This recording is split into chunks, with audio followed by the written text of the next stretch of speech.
Charles V fit construire la première horloge d'édifice de Paris en 1370, pour équiper la tour du palais de la Cité.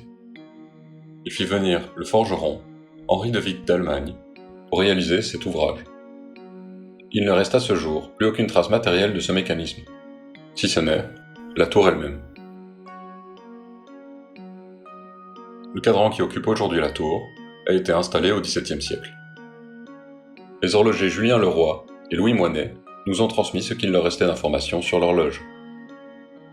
Nous reproduisons aujourd'hui les dessins de Moinet en 3D afin d'étudier en détail le mécanisme. Il est certain que cette représentation possède des différences majeures avec le mécanisme d'origine. Cependant, nous trouvons le dessin de Moinet approprié pour enseigner les principes des premiers mécanismes horlogers.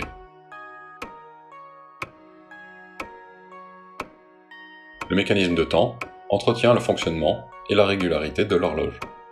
Le mécanisme de sonnerie fait sonner les cloches en fonction du nombre d'heures données. La source d'énergie est transmise par le barillet à la roue de moyenne, puis à l'organe régulateur, composé de la roue de couronne et de l'assemblage verge-folio. Le poids moteur est remonté par l'intermédiaire d'un pignon-lanterne, manuellement, au moyen d'une manivelle. Les poids de l'horloge étaient estimés à 500 livres chacun, soit près de 250 kg. Un mécanisme de rochet d'armage et son cliquet permettent le remontage du poids dans un sens et l'entraînement du rouage dans l'autre.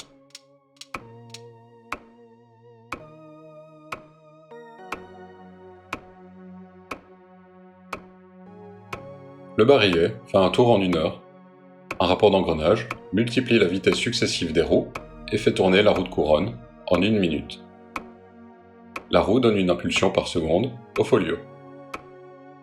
L'échappement de l'énergie se fait en alternance sur la palette supérieure et inférieure de la verge, provoquant un son caractéristique. C'est cette action qui permet l'entretien de l'oscillation du folio. 2 petites régules permettent de régler la fréquence d'oscillation du folio. Leur éloignement du centre provoque un retard, tandis que leur rapprochement provoque une avance.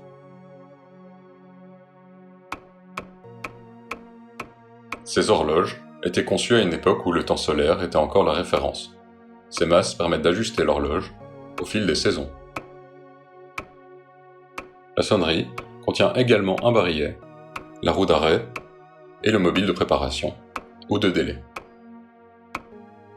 La roue de compte définit le nombre de coups à sonner. Le déclenchement de la sonnerie se fait en plusieurs étapes.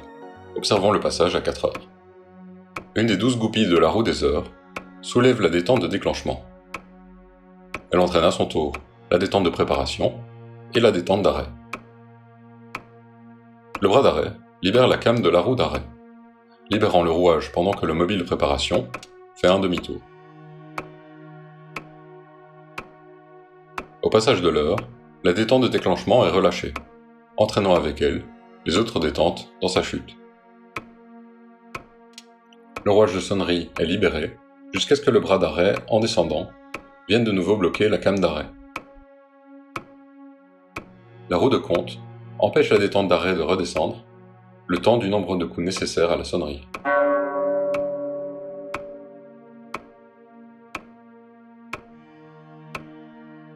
Des goupilles, ajustées à la serge de la roue du barillet, assurent la levée de la détente du marteau de sonnerie. Une fois relâché, le marteau frappe la cloche dans sa chute.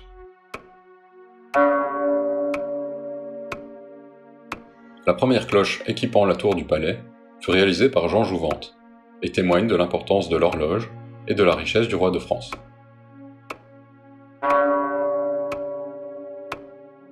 Nous allons à présent observer l'arrêt de sonnerie. Après le dernier coup, le couteau du bras de la roue de compte est libre de descendre. Le bras d'arrêt se met dans le passage de la came d'arrêt, provoquant l'arrêt du rouage.